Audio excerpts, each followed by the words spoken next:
Nasubukan niyo na ba itong bagong hotpot na trending ngayon na 24/7 open dito sa Malate, Manila? Tara, dine with us today here at CNK 1989 Hotpot.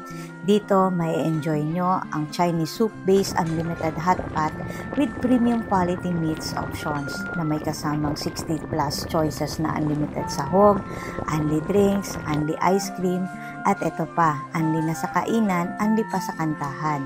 Yes, pwede kayo mag-KTV for free dito sa halagang 599 per head during Mondays to Thursdays and 699 during Fridays to Sundays. This is really an ideal place for you to dine with your family, friends, and workmates. Meron din silang unli ready cooked meals na pwede nyo nang kainin habang inaantay nyo maluto inyong hotpot. Make sure to try their sauces too. Just follow the guide para mas masarap ang hotpot experience. Isa sa nagustuhan ko dito, kahit mainit sa labas, napaka-relaxing naman sa loob.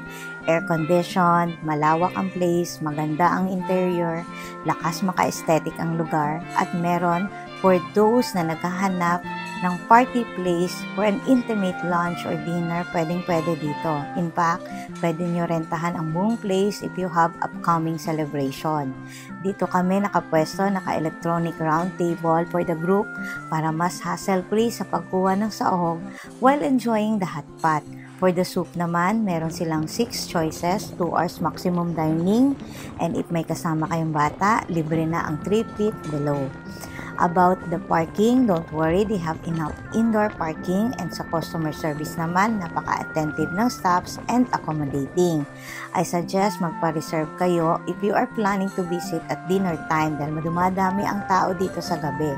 Overall, for me, super sulit, nabusog kami, nag-enjoy pa kami sa kantahan. Sulit ang pera nyo dito. Thank you for watching Locals. Follow us for more tips.